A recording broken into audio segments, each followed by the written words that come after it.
നമസ്കാരം. ഓരോ രാജ്യത്തിനും ലോകത്തോട് സംസാരിക്കാൻ ഒരു പ്രത്യേക ഭാഷയുണ്ട്. അത് അക്ഷരങ്ങളുടെയല്ല, മറിച്ച് അക്കങ്ങളുടെയും കണക്കുകളുടെയുമാണ്. അതായത്, ആ രാജ്യത്തിന്റെ സാമ്പത്തിക ഡേറ്റയുടെ ഭാഷ. ഒരു രാജ്യത്തിന്റെ ആരോഗ്യം എങ്ങനെയുണ്ട്, വളർച്ചയുടെ ദിശ എങ്ങോട്ടാണ്, ഭാവിയിൽ എന്തൊക്കെ അവസരങ്ങളുണ്ട് എന്നൊക്കെ ലോകം വിലയിരുത്തുന്നത് ഈ ഡാറ്റ നോക്കിയാണ്. ഇന്നത്തെ ഈ വിശകലനത്തിൽ നമ്മൾ ഇന്ത്യയുടെ ദേശീയ സാമ്പത്തിക ഡാറ്റയെ ചുറ്റിപ്പറ്റി അടുത്ത കാലത്ത് ഉയർന്നുവന്ന വളരെ ഗൗരവമേറിയ ചില ചോദ്യങ്ങളിലേക്കും അതിന്റെ പ്രത്യാഘാതങ്ങളിലേക്കുമാണ് ഇറങ്ങിച്ചെല്ലാൻ പോകുന്നത്. ഈ ഒരു ചോദ്യത്തിലാണ് നമ്മളിന്ന് സംസാരിക്കാൻ പോകുന്ന എല്ലാ കാര്യങ്ങളുടെയും കാതലിരിക്കുന്നത്. ഇതൊട്ടും നിസ്സാരമായൊരു കാര്യമല്ല കേട്ടോ.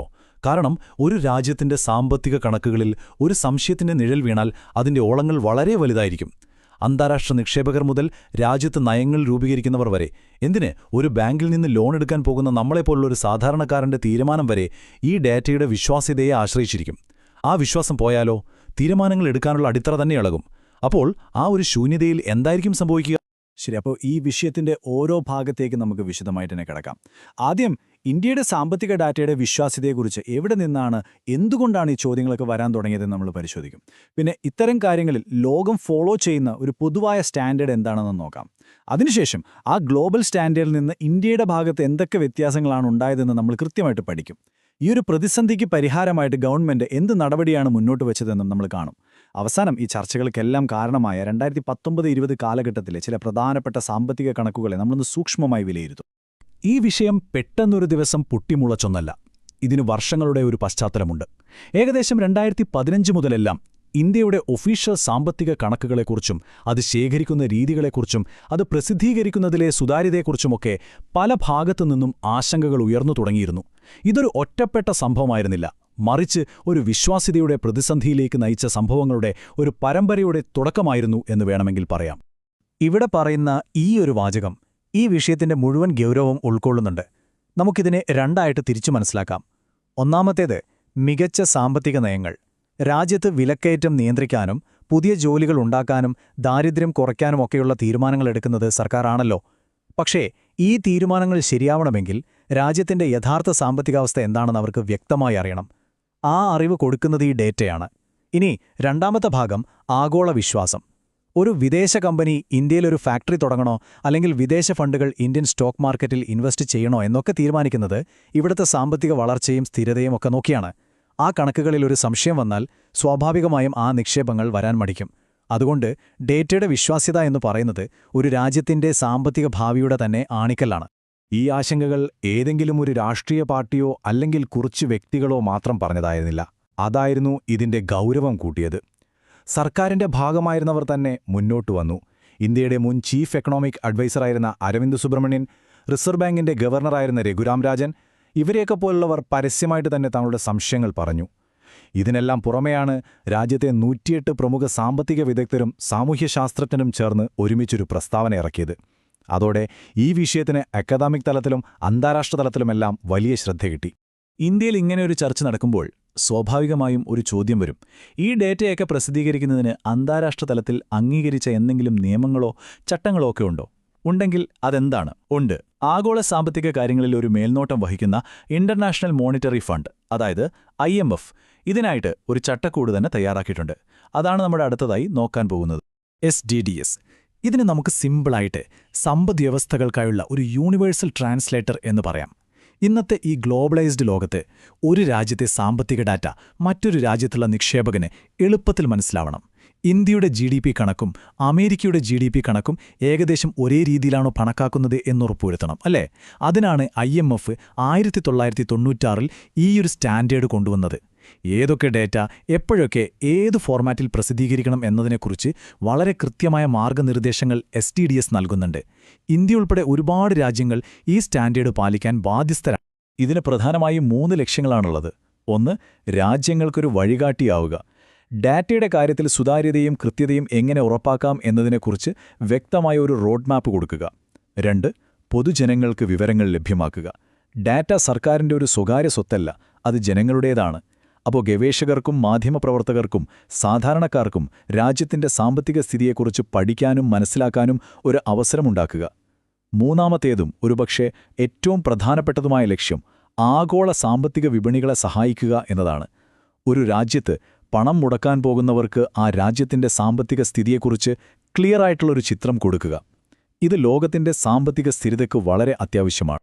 ശരി, അപ്പം നമ്മൾ ആഗോളതലത്തിലുള്ള സ്റ്റാൻഡേർഡ് എന്താണെന്ന് മനസ്സിലാക്കി. ഇനി നമ്മൾ ഈ വിശകലനത്തിന്റെ ഏറ്റവും നിർണായകമായൊരു ഭാഗത്തേക്കാണ് കിടക്കുന്നത്.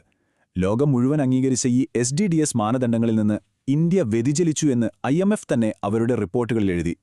അപ്പോൾ എന്തൊക്കെയായിരുന്നു ആ വ്യതിയാനങ്ങൾ? നമുക്ക് ഓരോന്നായിട്ട് നോക്കാം. IMFന്റെ കണ്ടെത്തലുകൾ പ്രകാരം 3 പ്രധാനപ്പെട്ട പ്രശ്നങ്ങളാണ് ഇന്ത്യയുടെ ഭാഗത്തു നിന്നുണ്ടായത്. ഒന്നാമത്തത് ഡിലേ, അതായത് ഒരു പ്രത്യേക ഡാറ്റ ഇന്ന ദിവസം പുറത്തുവിടുമെന്ന് പറഞ്ഞിട്ട് ആ സമയപരിധി പാലിക്കാതെ വൈകിപ്പിക്കുക. രണ്ടാമത്തത് അഡ്വാൻസ് റിലീസ് കാലണ്ടറിലെ പ്രശ്നങ്ങൾ. ഏതൊക്കെ ഡാറ്റ എപ്പോഴൊക്കെ പുറത്തുവിടുമെന്ന് ഒരു വർഷത്തേക്ക് മുൻകൂട്ടി പ്രഖ്യാപിക്കുന്നൊരു കാലണ്ടറാണിത്. അതിൽ ചില പ്രധാനപ്പെട്ട ഡാറ്റാ വിഭാഗങ്ങളെ ഉൾപ്പെടുത്താതെ ഒഴിവാക്കി. ഇത് സുതാര്യതയെക്കുറിച്ച് സ്വാഭാവികമായും ചോദ്യങ്ങൾ ഉയർത്തി. മൂന്നാമത്തത് ചില ഡാറ്റകൾ ഒരു പ്രത്യേക കാലയളവിൽ പൂർണ്ണമായും പ്രസിദ്ധീകരിക്കാതിരുന്നു. ഇതേറ്റവും ഗൗരവമേറിയ ഒന്നായിരുന്നു, കാരണം അത് വിവരങ്ങൾ കിട്ടാനുള്ള അവസരം തന്നെ ഇല്ലാതാക്കി. ഈ സ്ലൈഡിൽ കാണുന്ന താരതമ്യം വളരെ പ്രധാനപ്പെട്ടതാണ്. ഒരേ പ്രശ്നത്തെ എങ്ങനെ 2 വ്യത്യസ്ത രീതിയിൽ കാണാം എന്നതിൻ്റെ ഒരു മികച്ച ഉദാഹരണമാണിത്. IMF അവരുടെ ഒഫീഷ്യൽ റിപ്പോർട്ടിൽ ഇന്ത്യയുടെ ഭാഗത്തുനിന്നുണ്ടായ ഈ വ്യതിയാനങ്ങൾ സമ്മതിച്ചു. പക്ഷേ അവയെ ഗൗരവമല്ലാത്ത ചില നടപടിക്രമങ്ങളിലെ പിഴവുകളായിട്ടാണ് അവർ കണ്ടത്. എന്നാൽ രാജ്യത്തിനകത്തും പുറത്തുമുള്ള സ്വതന്ത്ര നിരീക്ഷകർ ഇതിനെ അങ്ങനെയല്ല കണ്ടത്. അവർ വാദിച്ചത് ഇത് വെറുമൊരു ടെക്നിക്കൽ എറർ അല്ല, മറിച്ച് ഡാറ്റ പ്രസിദ്ധീകരിക്കുന്നതിലെ നടപടിക്രമങ്ങളോടുള്ള ഒരുതരം നിസ്സംഗത അല്ലെങ്കിൽ അവഗണനയുടെ ഫലമാണെന്നാണ്. ഈ 2 വ്യാഖ്യാനങ്ങളും തമ്മിൽ വലിയൊരു അന്തരമുണ്ട്, അല്ലേ? ഡാറ്റയുടെ വിശ്വാസ്യതയെക്കുറിച്ച് ഇത്രയധികം ചർച്ചകളും വിമർശനങ്ങളും ഉയർന്നു വന്നപ്പോൾ ഈ പ്രശ്നത്തെ അഡ്രസ്സ് ചെയ്യേണ്ടത് സർക്കാരിന്റെ ഉത്തരവാദിത്വമായി മാറി. അതിനൊരു മറുപടിയായി അല്ലെങ്കിൽ ഒരു പരിഹാരമായിട്ടാണ് സർക്കാർ ഒരു പുതിയ ഉന്നതതല സമിതിക്ക് രൂപം നൽകുന്നത്. അതാണ് standing committee on economic statistics അഥവാ SCS. 2019 ഡിസംബർ അവസാനമാണ് ഈ സുപ്രധാനമായ തീരുമാനം വരുന്നത്. രാജ്യത്തെ സാമ്പത്തിക ഡാറ്റാ സംവിധാനത്തെ ഒന്നുകൂടി പരിശോധിക്കാനും അതിനു മേൽനോട്ടം വഹിക്കാനും നഷ്ടപ്പെട്ട വിശ്വാസ്യത വീണ്ടെടുക്കാനുമുള്ള വ്യക്തമായ ലക്ഷ്യങ്ങളോടെയാണ് SCS എന്ന ഈ പുതിയ സമിതി നിലവിൽ വന്നത്. ഇത് ഡാറ്റാ ഭരണരംഗത്ത് ഒരു പുതിയ തുടക്കം കുറിക്കാനുള്ള ശ്രമമായിട്ടാണ് പലരും വിലയിരുത്തിയത്. ഈ കമ്മിറ്റിയുടെ ഘടന തന്നെ അതിന്റെ പ്രാധാന്യം നമുക്ക് കാണിച്ചു തരുന്നുണ്ട്. ഇന്ത്യയുടെ മുൻ ചീഫ് സ്റ്റാറ്റിസ്റ്റീഷ്യനായിരുന്ന പ്രണബ് സെന്നിനെ പോലെ വളരെ അനുഭവസമ്പന്നനായ ഒരാളെയാണ് ഇതിന്റെ തലപ്പത്ത് നിയമിച്ചത്. 28 അംഗങ്ങളുള്ള ഈ വലിയ സമിതിയിൽ ഐക്യരാഷ്ട്രസഭയുടെ പ്രതിനിധികൾ, റിസർവ് ബാങ്ക്, ധനമന്ത്രാലയം, നീതി ആയോഗ് എന്നിവിടങ്ങളിൽ നിന്നുള്ള ഉന്നത ഉദ്യോഗസ്ഥർ, പോരാത്തതിന് രാജ്യത്തെ പ്രമുഖ സർവകലാശാലകളിൽ നിന്നുള്ള സാമ്പത്തിക വിദഗ്ധരും സ്റ്റാറ്റിസ്റ്റീഷ്യന്മാരും അംഗങ്ങളായിരുന്നു. ഇതിലൂടെ സർക്കാർ സംവിധാനങ്ങൾക്ക് പുറത്തുനിന്നുള്ള വൈദഗ്ധ്യവും കാഴ്ചപ്പാടുകളും ഉൾക്കൊള്ളാൻ ശ്രമിച്ചു എന്ന് വ്യക്തമാണ്. SCSന് നൽകിയിരുന്ന അധികാരങ്ങളും ചുമതലകളും വളരെ വിപുലമായിരുന്നു. രാജ്യത്തെ തൊഴിലില്ലായ്മ കണക്കാക്കുന്ന പീരിയോഡിക് ലേബർ ഫോഴ്സ് സർവേ, വ്യവസായങ്ങളുടെയും സേവനമേഖലയുടെയും പ്രകടനം വിലയിരുത്തുന്ന വാർഷിക സർവേകൾ, ഇൻഡസ്ട്രിയൽ പ്രൊഡക്ഷന്റെ സൂചിക അതായത് IIP തുടങ്ങി രാജ്യത്തിന്റെ സാമ്പത്തിക നയങ്ങളെ നേരിട്ട് സ്വാധീനിക്കുന്ന എല്ലാ പ്രധാനപ്പെട്ട ഡേറ്റാ സെറ്റുകളും പുനഃപരിശോധിക്കാൻ ഈ സമിതിക്ക് അധികാരം നൽകി. നിലവിലുണ്ടായിരുന്ന പല ചെറിയ സ്റ്റാൻഡിംഗ് കമ്മിറ്റികളെയും ഈ ഒരൊറ്റ വലിയ സമിതിയുടെ കീഴിൽ കൊണ്ടുവന്നത് കാര്യങ്ങൾ ഏകോപിപ്പിക്കാനും ശക്തമായ തീരുമാനങ്ങൾ എടുക്കാനും സഹായിച്ചു. അപ്പോൾ ഇതുവരെയുള്ള ഒരു പശ്ചാത്തലം നമ്മളെ വിശദമായിട്ട് തന്നെ മനസ്സിലാക്കി. ഡേറ്റയെക്കുറിച്ചുള്ള സംശയങ്ങൾ, ഗ്ലോബൽ സ്റ്റാൻഡേർഡ്സ്, സർക്കാർ രൂപീകരിച്ച പുതിയ സമിതി. ഈയൊരു കോണ്ടെക്സ്റ്റിൽ വേണം നമ്മളിനി വരാൻ പോകുന്ന കണക്കുകളെ നോക്കിക്കാണാൻ. കാരണം വെറും അക്കങ്ങൾ എന്നതിലുപരി രാജ്യത്തിന്റെ വിശ്വാസ്യതയുമായി ബന്ധപ്പെട്ട ഒരു വലിയ ചർച്ചയുടെ കേന്ദ്രബിന്ദു ആയിരുന്നു 2019-20 ഈ ദേശീയ വരുമാന കണക്കുകൾ. ആദ്യം തന്നെ നമുക്കെല്ലാവർക്കും പരിചിതമായ GDP. ഒരു രാജ്യത്തിന്റെ സമ്പദ്വ്യവസ്ഥയുടെ വലുപ്പത്തെ അളക്കാനുള്ള ഏറ്റവും പ്രധാനപ്പെട്ട ഒരു അളവുകോലാണിത്. ഒരു വർഷം ഒരു രാജ്യത്തിനകത്തുണ്ടാക്കുന്ന കാറുകൾ മുതൽ സോഫ്റ്റ്വെയർ വരെ, ഡോക്ടറുടെ സേവനം മുതൽ സിനിമ വരെ ഉൽപ്പാദിപ്പിക്കപ്പെടുന്ന എല്ലാത്തിൻ്റെയും ആകെ മൂല്യത്തെയാണ് GDP എന്ന് പറയുന്നത്. ഇതിലുണ്ടാകുന്ന വളർച്ചയെയാണ് നമ്മൾ സാമ്പത്തിക വളർച്ചയായി കണക്കാക്കുന്നത്. ഒഫീഷ്യൽ കണക്കുകൾ പ്രകാരം 2019-20 സാമ്പത്തിക വർഷത്തിൽ ഇന്ത്യയുടെ GDP, പണപ്പെരുപ്പം ഒക്കെ കണക്കിലെടുത്ത ശേഷമുള്ള സ്ഥിരവിലയിൽ 147.8 ലക്ഷം കോടി രൂപയായിരുന്നു. ഇത് വളരെ വലിയൊരു സംഖ്യയാണ്. ഇന്ത്യൻ സമ്പദ്വ്യവസ്ഥയുടെ വലുപ്പമാണിത് കാണിക്കുന്നത്. പക്ഷേ എക്കണോമിക് അനാലിസിസിൽ ഈ സംഖ്യയ്ക്ക് മാത്രമല്ല, അതിന്റെ വളർച്ചാ നിരക്കിനാണ് കൂടുതൽ പ്രാധാന്യം. ഈ ബാർ ചാർട്ടിലേക്കൊന്ന് നോക്കൂ. ആ വളർച്ചാ നിരക്കിലെ മാറ്റം വളരെ വ്യക്തമാണ്. 2018-19 സാമ്പത്തിക വർഷത്തിൽ 6.8% വളർച്ച നേടിയ ഇന്ത്യൻ സമ്പദ്വ്യവസ്ഥ തൊട്ടടുത്ത വർഷം, അതായത് 2019-20 5.0% വളർച്ചയിലേക്ക് താഴ്ന്നു. ഇതൊരു കാര്യമായ കുറവ് തന്നെയാണ്. സമ്പദ്വ്യവസ്ഥയുടെ വേഗത കുറയുന്നു എന്നതിൻ്റെ, അതായത് ഒരു സാമ്പത്തിക മാന്ദ്യത്തിൻ്റെ വ്യക്തമായ സിഗ്നലായിരുന്നു ഈ കണക്ക്. അടുത്തത് GVA അഥവാ ഗ്രോസ് വാല്യൂ ആഡഡ്. GDP സമ്പദ്വ്യവസ്ഥയെ ഉപഭോഗത്തിന്റെ ഭാഗത്തു നിന്നാണ് നോക്കുന്നതെങ്കിൽ GVA ഉൽപ്പാദനത്തിന്റെ ഭാഗത്തു നിന്നാണ് നോക്കുന്നത്.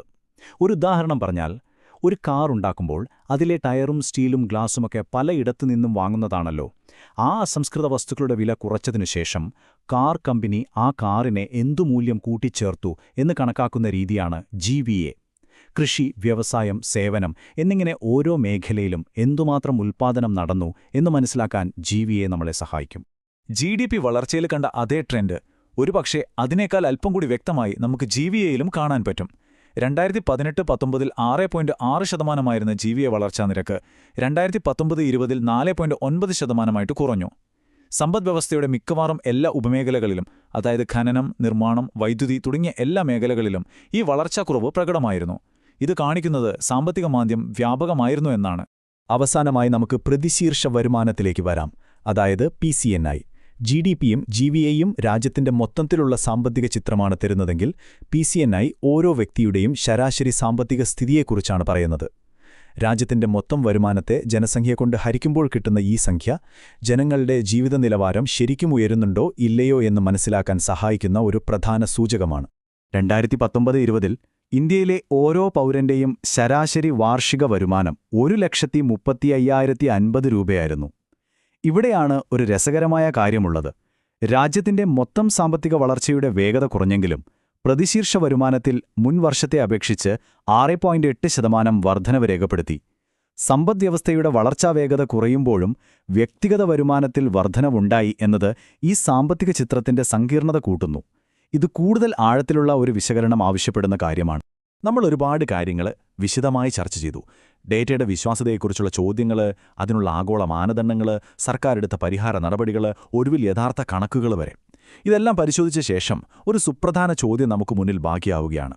SCS പോലുള്ള ശക്തമായ വിദഗ്ധരുൾപ്പെട്ട സ്ഥാപനങ്ങൾക്ക് രൂപം നൽകുന്നതിലൂടെ സാമ്പത്തിക ഡേറ്റയുടെ സത്യസന്ധതയും വിശ്വാസ്യതയും നമുക്ക് എന്നേക്കുമായി ഉറപ്പാക്കാൻ സാധിക്കുമോ? അതോ രാഷ്ട്രീയവും ഭരണപരവുമായ സമ്മർദ്ദങ്ങൾക്കിടയിൽ ഇത്തരം സ്ഥാപനങ്ങളുടെ പ്രവർത്തനം എപ്പോഴും ഒരു വെല്ലുവിളിയായി തുടരുമോ? ഈ ഒരു ചോദ്യത്തിൽ ചിന്തിച്ചുകൊണ്ട് നമുക്ക് ഇന്നത്തെ ഈ വിശകലനം അവസാനിപ്പിക്കാം. ഒരു രാജ്യത്തിന്റെ സാമ്പത്തികാരോഗ്യം എങ്ങനെ അളക്കുന്നത് നിങ്ങൾ ചിന്തിച്ചിട്ടുണ്ടോ? ഇന്ന് നമ്മൾ ദേശീയ വരുമാനം എന്ന വിഷയത്തിന്റെ ഉള്ളറകളിലേക്ക് വളരെ ലളിതമായിട്ടൊന്ന് കടന്നു ചെല്ലാൻ പോവാണ്. ഇപ്പോൾ നമ്മൾ വാർത്തകളിലൊക്കെ എപ്പോഴും കേൾക്കാറില്ലേ, ഇന്ത്യ 7% വളർന്നു, 8% വളർന്നു എന്നൊക്കെ. ശരിക്കും എന്താണ് ഇതിൻ്റെയൊക്കെ പിന്നിൽ? യഥാർത്ഥത്തിൽ അവിടെ എന്താണ് സംഭവിക്കുന്നത്? ആ ചോദ്യത്തിന്റെ ഉത്തരം കിടക്കുന്നത് ദേശീയ വരുമാനം എന്നൊരു വലിയ ആശയത്തിലാണ്. അപ്പോൾ ഇന്ന് നമ്മൾ എന്തൊക്കെയാണ് നോക്കാൻ പോകുന്നത് എന്ന് വെച്ചാൽ, ആദ്യം ഒരു രാജ്യത്തിന്റെ വരുമാനം എങ്ങനെയാണ് അളക്കുന്നത് എന്ന് നോക്കാം. പിന്നെ കോസ്റ്റ്, പ്രൈസ്, അതുപോലെ കണക്കുകൂട്ടലുകൾ, ഇന്ത്യ 2015 കൊണ്ടുവന്ന മാറ്റങ്ങൾ, പിന്നെ ഈ GVA, GDP എന്നൊക്കെ കേൾക്കുന്നില്ലേ, അതെന്താണെന്ന് വിശദമായി നോക്കാം. അവസാനം ഇതിന്റെ ഭാവിയെക്കുറിച്ചും നമ്മളൊന്ന് സംസാരിക്കും. ഓക്കേ, അപ്പോൾ നമുക്ക് തുടങ്ങാമല്ലേ? ഒരു രാജ്യത്തിന്റെ സാമ്പത്തിക ആരോഗ്യത്തിന്റെ ഏറ്റവും അടിസ്ഥാനപരമായ അളവുകോൽ എന്താണെന്ന് നോക്കിക്കൊണ്ട് നമുക്ക് ഈ ചർച്ചയ്ക്ക് തുടക്കമിടാം. ഇപ്പം നമ്മളെപ്പോഴും കേൾക്കുന്നത് GDP എന്നാണെങ്കിലും സാമ്പത്തിക വിദഗ്ധർ പറയുന്നൊരു കാര്യമുണ്ട്. ദേശീയ വരുമാനത്തിന്റെ ഏറ്റവും ശുദ്ധമായ രൂപം അല്ലെങ്കിൽ ഏറ്റവും കൃത്യമായ ചിത്രം തരുന്നത് നെറ്റ് നാഷണൽ പ്രോഡക്റ്റ്, അതായത് NNP ആണ്. എന്തുകൊണ്ടാണെന്നറിയോ? കാരണം കാലം കഴിയുന്തോറും നമ്മുടെ മെഷീനുകൾക്കും കെട്ടിടങ്ങൾക്കുമൊക്കെ ഒരു തേയ്മാനം സംഭവിക്കുമല്ലോ. ആ ഒരു മൂല്യത്തിലെ കുറവ് കൂടി NNP കണക്കിലെടുക്കും. അതുകൊണ്ട് തന്നെ നമുക്ക് കിട്ടുന്ന ചിത്രം കുറച്ചുകൂടി റിയലിസ്റ്റിക് ആയിരിക്കും. ഇതിന്റെ ഫോർമുല കണ്ടാൽ വളരെ സിമ്പിളാണ്. GNPയിൽ നിന്ന് ഈ പറഞ്ഞ തേയ്മാനം കുറച്ചാൽ മതി, NNP കിട്ടി. പക്ഷേ ഈ ചെറിയൊരു കണക്കുകൂട്ടലിനാണ് വലിയൊരു പ്രാധാന്യമുള്ളത്. കാരണം ഒരു രാജ്യത്തെ ഓരോ വ്യക്തിയുടെയും ശരാശരി വരുമാനം, അതായത് ആളോഹരി വരുമാനം അഥവാ പെർ ക്യാപിറ്റ ഇൻകം കണ്ടെത്താൻ നമ്മൾ ഉപയോഗിക്കുന്നത് ഈ കണക്കാണ്. അപ്പോൾ അതിന്റെ പ്രാധാന്യം മനസ്സിലായല്ലോ. ശരി, ഇനി മുന്നോട്ട് പോകുന്നതിന് മുൻപ് നമുക്ക് വളരെ പ്രധാനപ്പെട്ട 2 കാര്യങ്ങൾ മനസ്സിലാക്കേണ്ടതുണ്ട്. ഏതൊരു രാജ്യവും അവരുടെ വരുമാനം കണക്കാക്കുമ്പോൾ 2 അടിസ്ഥാനപരമായ തീരുമാനങ്ങളെടുക്കും. 1, ഏതു വിലയാണ് നമ്മൾ ബേസ് ആയിട്ട് എടുക്കേണ്ടത്. 2, ഏത് സ്റ്റേജിലാണ് ഈ വില നമ്മൾ അളക്കേണ്ടത്. അതിൽ ആദ്യത്തേതാണ് ഫാക്ടർ കോസ്റ്റും മാർക്കറ്റ് കോസ്റ്റും തമ്മിലുള്ള വ്യത്യാസം. ഫാക്ടർ കോസ്റ്റ് എന്ന് പറഞ്ഞാൽ ഒരു ഉൽപ്പാദകന് ഒരു സാധനം ഉണ്ടാക്കാൻ വരുന്ന ചെലവില്ലേ, അസംസ്കൃത വസ്തുക്കൾ, തൊഴിലാളികളുടെ കൂലി, വാടക, അങ്ങനെ എല്ലാം ചേർന്ന് വരുന്ന ഫാക്ടറി വില. എന്നാൽ മാർക്കറ്റ് കോസ്റ്റ് എന്ന് പറയുന്നത് ആ ഫാക്ടറി വിലയുടെ കൂടെ സർക്കാരിന്റെ നികുതികളും കൂടി ചേർത്ത ശേഷം നമ്മൾ കടയിൽ നിന്ന് വാങ്ങുന്ന വില, അതായത് ഷോറൂം വില. ഒരു കാര്യം ശ്രദ്ധിക്കേണ്ടത്, 2015 മുതൽ ഇന്ത്യ അന്താരാഷ്ട്ര രീതികളോട് ചേർന്ന് നിൽക്കാൻ വേണ്ടി മാർക്കറ്റ് കോസ്റ്റാണ് ഉപയോഗിക്കുന്നത്. ഇനി രണ്ടാമത്തെ ചോയ്സ്, അത് വിലയെക്കുറിച്ചാണ്. സ്ഥിരമായ വില, നിലവിലെ വില, എന്താണ് വ്യത്യാസം? സ്ഥിരമായ വില എന്ന് പറഞ്ഞാൽ നമ്മൾ പണപ്പെരുപ്പത്തിന്റെ സ്വാധീനം അങ്ങ് ഒഴിവാക്കും. അതായത് വില കൂടിയത് ശരിക്കും ഉൽപ്പാദനം കൂടിയതുകൊണ്ടാണോ അതോ വെറുതെ പണപ്പെരുപ്പം കൊണ്ടാണോ എന്ന് തിരിച്ചറിയാൻ ഒരു പഴയ ബേസ് ഇയർ വെച്ച് കണക്കാക്കും. എന്നാൽ നിലവിലെ വില എന്ന് പറഞ്ഞാൽ സിമ്പിളാണ്. ഇന്നത്തെ വില, അതായത് നമ്മുടെ MRP. ഓക്കേ, അപ്പോൾ ഈ അടിസ്ഥാന കാര്യങ്ങൾ മനസ്സിലായ സ്ഥിതിക്ക് നമുക്ക് നേരെ ഇന്ത്യയുടെ കാര്യത്തിലേക്ക് വരാം. 2015 ഒരു വലിയ സംഭവം നടന്നു. ഇന്ത്യയുടെ സെൻട്രൽ സ്റ്റാറ്റിസ്റ്റിക്സ് ഓഫീസ് ദേശീയ വരുമാനം കണക്കാക്കുന്ന രീതിയിൽ വലിയ ചില മാറ്റങ്ങൾ കൊണ്ടുവന്നു. ശരിക്കും പറഞ്ഞാൽ ഇന്ത്യയുടെ സാമ്പത്തിക വളർച്ചയെ നമ്മൾ നോക്കിക്കാണുന്ന രീതിയെ തന്നെ അത് മാറ്റിമറിച്ചുവെന്ന് പറയാം. അതിലെ ആദ്യത്തെ ഏറ്റവും പ്രധാനപ്പെട്ട മാറ്റം ഇതായിരുന്നു. ബേസ് ഇയർ, അതായത് അടിസ്ഥാന വർഷം 2004-05 നിന്ന് 2011-12 മാറ്റി. എന്തിനാണ് ഈ മാറ്റമെന്ന് തോന്നാം. നമ്മുടെ സമ്പദ്വ്യവസ്ഥയുടെ ഘടന എപ്പോഴും മാറിക്കൊണ്ടിരിക്കുകയല്ലേ. അപ്പോൾ ആ മാറ്റങ്ങൾ കൃത്യമായി കണക്കുകളിൽ വരാൻ ഓരോ 5 വർഷം കൂടുമ്പോഴെങ്കിലും ഈ ബേസ് ഇയർ പുതുക്കുന്നത് നല്ലതാണ്. അതായിരുന്നു ആദ്യത്തെ സ്റ്റെപ്പ്. അടുത്ത മാറ്റം നമ്മൾ വാർത്തകളിൽ കാണുന്ന ഹെഡ്ലൈനുകളെ നേരിട്ട് ബാധിക്കുന്ന ഒന്നായിരുന്നു. രാജ്യത്തിന്റെ മൊത്തത്തിലുള്ള വളർച്ച ഇനി മുതൽ GDP at constant market prices എന്ന രീതിയിലായിരിക്കും അളക്കുക. സിമ്പിളായിട്ട് പറഞ്ഞാൽ നമ്മൾ GDP എന്ന് കേൾക്കുന്നത് ഇതാണ്. അതോടൊപ്പം ഓരോ സെക്ടറിന്റെയും, അതായത് കൃഷി, വ്യവസായം, സേവനം, ഇവയുടെയൊക്കെ പ്രകടനം അളക്കാൻ GVA അഥവാ ഗ്രോസ് വാല്യൂ ആഡഡ് എന്ന പുതിയൊരു രീതിയും വന്നു. അതും ബേസിക് പ്രൈസസ് എന്നൊരു പുതിയ കൺസെപ്റ്റിൽ. ഇപ്പൊ ഈ ഫോർമുലകളൊക്കെ കാണുമ്പോൾ ചെറുതായിട്ടൊന്ന് തല കറങ്ങുന്നുണ്ടാവും. പക്ഷെ പേടിക്കേണ്ട, സംഭവം സിമ്പിളാണ്. ഈ CE, OSMI, CFC എന്നൊക്കെ പറയുന്നത് ശമ്പളം, കമ്പനികളുടെ ലാഭം, തേയ്മാനം, അങ്ങനെയുള്ള കാര്യങ്ങളാണ്. ഇതിലെ പ്രധാന ആശയം ഇതാണ്: രാജ്യത്തെ എല്ലാ മേഖലകളും ചേർന്നുണ്ടാക്കുന്ന മൊത്തം മൂല്യം, അതാണ് GVA.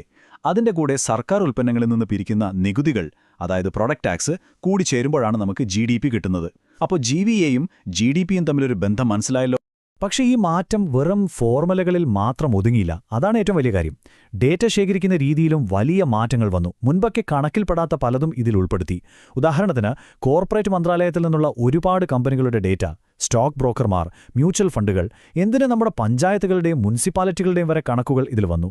അപ്പോൾ സ്വാഭാവികമായും നമുക്ക് കിട്ടുന്ന ചിത്രം കുറച്ചുകൂടി വലുതും വ്യക്തമാവില്ലേ? അപ്പോൾ ഇത് നമ്മളെ സ്വാഭാവികമായും ഒരു ചോദ്യത്തിലേക്ക് എത്തിക്കും.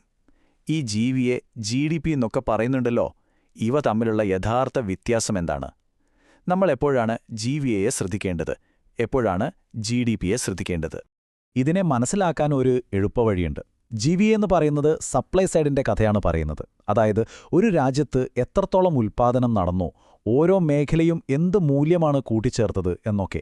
അപ്പോൾ GVA ഒരു പ്രൊഡ്യൂസറുടെ കാഴ്ചപ്പാടാണ്. എന്നാൽ GDPയോ അത് ഡിമാൻഡ് സൈഡിന്റെ കഥയാണ്. ആ ഉണ്ടാക്കിയ സാധനങ്ങളെല്ലാം ആര് വാങ്ങി, നമ്മൾ സാധാരണക്കാർ എത്ര ചിലവാക്കി, സർക്കാർ എത്ര ചിലവാക്കി, കമ്പനികൾ എത്ര നിക്ഷേപിച്ചു, ഇതെല്ലാമാണ് GDPയിൽ വരുന്നത്. ഒന്ന് സപ്ലൈ, മറ്റേത് ഡിമാൻഡ്. അപ്പോൾ ഇതിൽ നിന്ന് നമ്മൾ എന്താ മനസ്സിലാക്കേണ്ടത്? സിമ്പിളാണ്. നിങ്ങൾക്ക് കൃഷിമേഖല എങ്ങനെ പെർഫോം ചെയ്യുന്നു, അല്ലെങ്കിൽ വ്യവസായ മേഖലയുടെ ആരോഗ്യം എന്താണ് എന്നൊക്കെ അറിയണമെങ്കിൽ നിങ്ങൾ നോക്കേണ്ടത് GVAയുടെ കണക്കുകളാണ്. അത് കൂടുതൽ വ്യക്തമായ ചിത്രം തരും. എന്നാൽ രാജ്യത്തിന്റെ മൊത്തത്തിലുള്ള സാമ്പത്തിക വളർച്ചയുടെ ഒരു ഒറ്റനോട്ടം വേണമെങ്കിൽ അതിന് GDP തന്നെയാണ് ഏറ്റവും നല്ല അളവുകോൽ. 2015 മാറ്റം ഒരു വലിയ ചുവടുവെപ്പായിരുന്നു, സംശയമില്ല. പക്ഷെ സാമ്പത്തിക ശാസ്ത്രം ഒരിടത്തും നിശ്ചലമായി നിൽക്കുന്നില്ലല്ലോ. അതെപ്പോഴും മുന്നോട്ട് പോയിക്കൊണ്ടിരിക്കും. അപ്പോൾ അടുത്തതെന്ത് എന്നൊരു ചോദ്യമില്ലേ? ഇന്ന് നമ്മുടെ സമ്പദ്വ്യവസ്ഥയുടെ സ്വഭാവം തന്നെ മാറിക്കൊണ്ടിരിക്കുകയാണ്. ഈ ഗിഗ് ഇക്കോണമി, അതായത് ഓൺലൈനായി ജോലി ചെയ്യുന്ന ഫ്രീലാൻസർമാരുടെയൊക്കെ എണ്ണം കൂടുന്നു. അപ്പോൾ ഒരു ചോദ്യമുണ്ട്. കുറേ വർഷം മുൻപുള്ള ഒരു ബേസ് ഇയർ വെച്ച് കണക്ക് കൂട്ടുമ്പോൾ ഇതുപോലുള്ള പുതിയ മാറ്റങ്ങളെല്ലാം കൃത്യമായി നമ്മുടെ കണക്കുകളിൽ വരുമോ? അതൊരു വലിയ ചോദ്യചിഹ്നമാണ്.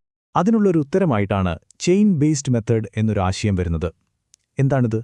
7-8 വർഷം മുൻപുള്ള ഒരു വർഷത്തെ ആശ്രയിക്കുന്നതിന് പകരം ഓരോ വർഷത്തെയും കണക്കുകളെ അതിന്റെ തൊട്ടു മുൻപത്തെ വർഷവുമായി താരതമ്യം ചെയ്യുക.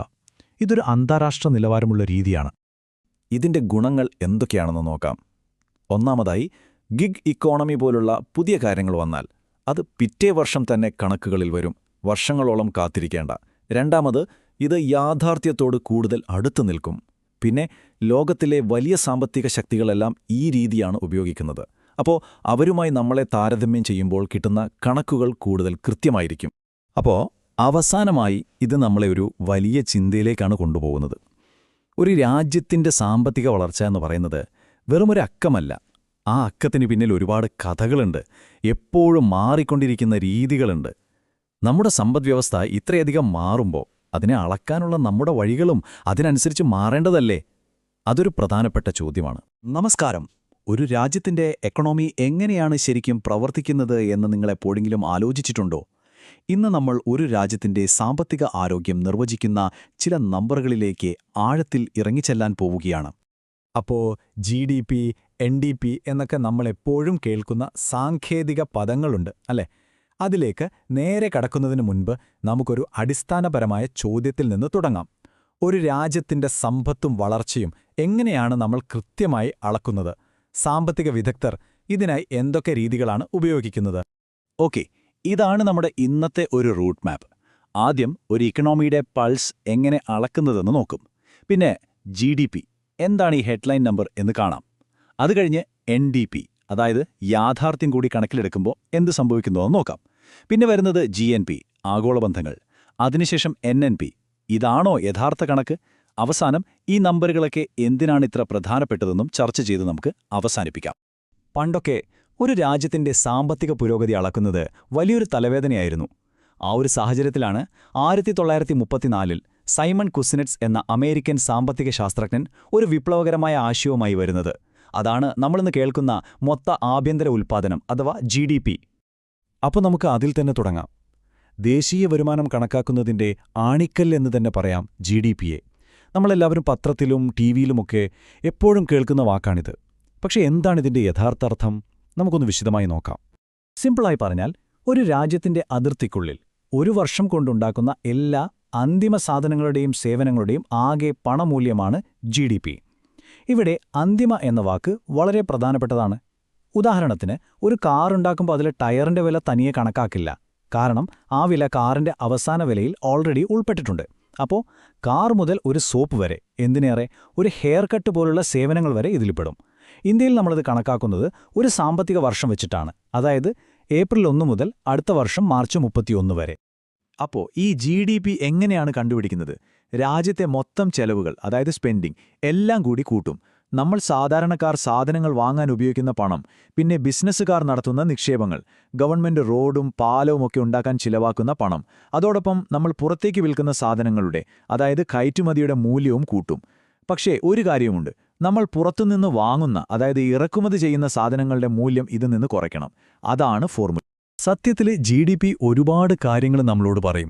ഒരു എക്കണോമിയുടെ വാർഷിക വളർച്ചാ നിരക്ക് എത്രയാണെന്നറിയാൻ ഇത് സഹായിക്കും. അതുപോലെ ഒരു രാജ്യത്തിൻ്റെ എക്കണോമിക്കുള്ളിൽ എത്രമാത്രം ശക്തിയുണ്ട്, അതിൻ്റെ വലുപ്പം എത്രയാണ് എന്നൊക്കെ മനസ്സിലാക്കാം. ഏറ്റവും പ്രധാനമായിട്ട് ലോകത്തിലെ പല രാജ്യങ്ങളെ തമ്മിൽ താരതമ്യം ചെയ്യാൻ ഏറ്റവും കൂടുതലായി ഉപയോഗിക്കുന്നതും ഈ GDP തന്നെയാണ്. ഒരു ഉദാഹരണം പറഞ്ഞാൽ, IMFന്റെ കണക്ക് പ്രകാരം പർച്ചേസിംഗ് പവർ പാരിറ്റി അഥവാ PPP വെച്ച് നോക്കുമ്പോൾ ഇന്ത്യ ലോകത്തിലെ 3ാമത്തെ വലിയ എക്കോണമിയാണ്. ചൈനയും അമേരിക്കയുമാണ് നമുക്ക് മുന്നിലുള്ളത്. എന്താണ് ഈ PPP എന്ന് വെച്ചാൽ? ഓരോ രാജ്യത്തെയും ജനങ്ങളുടെ വാങ്ങാനുള്ള കഴിവിനെ കൂടി കണക്കിലെടുത്തുള്ള ഒരു അളവുകോലാണിത്. അതായത് $1 കൊണ്ട് അമേരിക്കയിൽ വാങ്ങാൻ പറ്റുന്നതും ഇന്ത്യയിൽ വാങ്ങാൻ പറ്റുന്നതും തമ്മിൽ വ്യത്യാസമുണ്ടല്ലോ. ആ ഒരു യാഥാർത്ഥ്യം കൂടി ഇത് പരിഗണിക്കും. പക്ഷേ GDP പെർഫെക്റ്റ് ആണോ? അല്ല. അതിനും ചില പ്രശ്നങ്ങളുണ്ട്. ഏറ്റവും വലിയൊരു പ്രശ്നം എന്താണെന്ന് വെച്ചാൽ, ഈ സാധനങ്ങളൊക്കെ ഉണ്ടാക്കാൻ ഉപയോഗിക്കുന്ന മെഷീനുകൾ, ഫാക്ടറികൾ, കെട്ടിടങ്ങൾ, ഇതിനൊക്കെ കാലക്രമേണ തേയ്മാനം സംഭവിക്കുമല്ലോ. ഈ തേയ്മാനം അഥവാ വെയർ ആൻഡ് ടെയർ GDP കണക്കിലെടുക്കുന്നേയില്ല. അതൊരു വലിയ പോരായ്മയാണ്. അപ്പോൾ ആ പോരായ്മ പരിഹരിക്കാനാണ് നമ്മുടെ അടുത്ത ആശയം വരുന്നത്, NDP, അതായത് നെറ്റ് ഡൊമസ്റ്റിക് പ്രൊഡക്റ്റ്. സംഭവം വളരെ ലളിതമാണ്. നമ്മൾ നേരത്തെ കണ്ട GDPയിൽ നിന്ന് ഈ തേയ്മാനത്തിന്റെ മൂല്യം, അതായത് ഡിപ്രീസിയേഷൻ, അന്ന് കുറയ്ക്കുക. അപ്പോൾ നമുക്ക് കിട്ടുന്നതാണ് NDP. ഇത് GDPയേക്കാൾ കുറച്ചുകൂടി യാഥാർത്ഥ്യബോധമുള്ളൊരു കണക്കാണ്. ഫോർമുല നോക്കിയാൽ വളരെ സിമ്പിളാണ് അല്ലേ? GDP minus depreciation. പക്ഷേ ഇതിന്റെ ഇമ്പാക്റ്റ് വലുതാണ്. കാരണം രാജ്യത്തിന്റെ ആസ്തികൾ, അതായത് മെഷീനുകളും ബിൽഡിങ്ങുകളുമൊക്കെ നിലനിർത്താനുള്ള ചെലവും കൂടി ഇത് കണക്കിലെടുക്കുന്നു. അതായത് കുറച്ചുകൂടി സത്യസന്ധമായൊരു ചിത്രം കിട്ടുന്നു. പക്ഷേ ഈ ഡിപ്രീസിയേഷൻ അഥവാ തേയ്മാനം എന്ന് പറയുന്നത് എല്ലാത്തിനും ഒരുപോലെയല്ല. ഇപ്പം നമ്മൾ താമസിക്കുന്ന ഒരു വീടിന് ഒരു വർഷം 1% തേയ്മാനമാണെങ്കിൽ ഒരു ഇലക്ട്രിക് ഫാനിന് അത് 10% ഇനി ഒരു ഹെവി വെഹിക്കിളാണെങ്കിലോ ചിലപ്പോൾ 40% വരെയാകാം. അപ്പോൾ ഓരോ ആസ്തിക്കും അതിൻ്റേതായ ഒരു തേയ്മാന നിരക്കുണ്ട്. ഇത് സാധാരണയായി ഗവൺമെന്റാണ് തീരുമാനിക്കുന്നത്. ഇതുകൊണ്ടാണ് നമുക്ക് NDP വെച്ചിട്ട് രാജ്യങ്ങളെ തമ്മിൽ അങ്ങോട്ടും ഇങ്ങോട്ടും താരതമ്യം ചെയ്യാൻ പറ്റാത്തത്.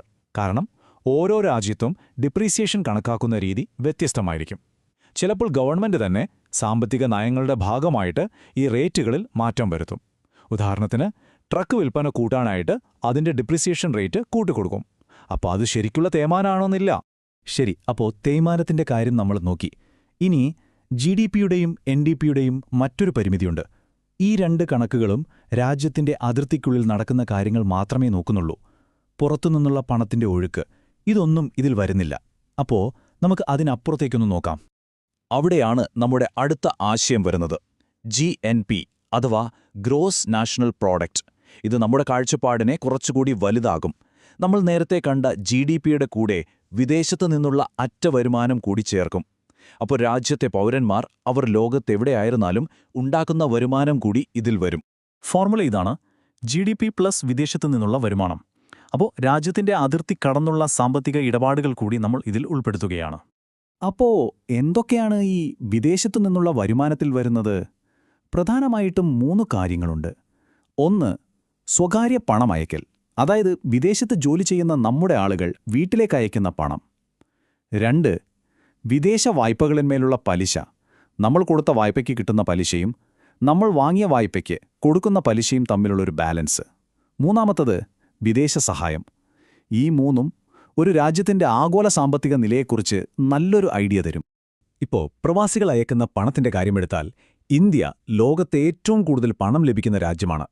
2019 കണക്ക് നോക്കിയാൽ ഏകദേശം $80 ബില്യൺ നമുക്ക് കിട്ടിയത്. ഇത് നമ്മുടെ മാനവ വിഭവശേഷിക്ക് ലോകത്തുള്ള ഡിമാൻഡിന്റെ ഒരു വലിയ തെളിവാണ്. പക്ഷേ അവിടെ ഒരു ട്വിസ്റ്റ് ഉണ്ട്.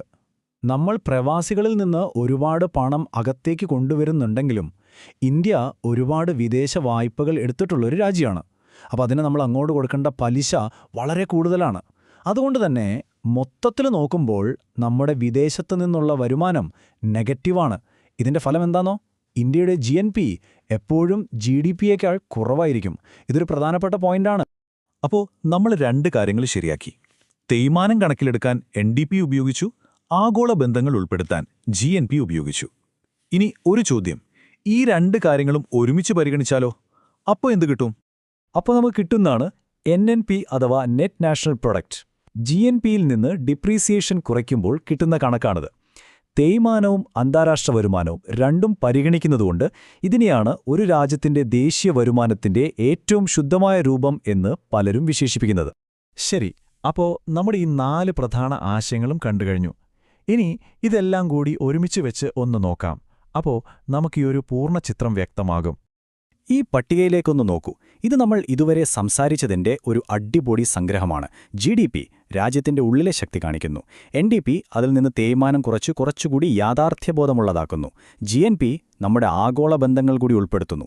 അവസാനം NNP അതാണ് ഏറ്റവും കൃത്യമായ കണക്ക്, GNPയിൽ നിന്ന് തേയ്മാനം കുറച്ചത്.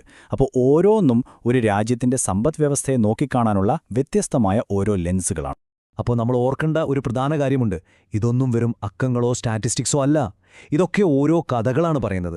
ഒരു രാജ്യത്തിന്റെ ഉൽപ്പാദനത്തിന്റെ, അതിന്റെ മൂല്യത്തിന്റെ, ലോകവുമായുള്ള അതിന്റെ ബന്ധത്തിന്റെയൊക്കെ കഥ. ഗവൺമെന്റുകൾ നയങ്ങൾ രൂപീകരിക്കുന്നതും നമ്മുടെ ഭാവിയെക്കുറിച്ച് പ്ലാൻ ചെയ്യുന്നതുമൊക്കെ ഈ നമ്പറുകളെ അടിസ്ഥാനമാക്കിയാണ്. അപ്പോൾ ഈ സംഖ്യകൾ ഇനി എന്ത് കഥയായിരിക്കും നമ്മളോട് പറയാൻ പോകുന്നത്? ചിന്തിച്ചു നോക്കൂ.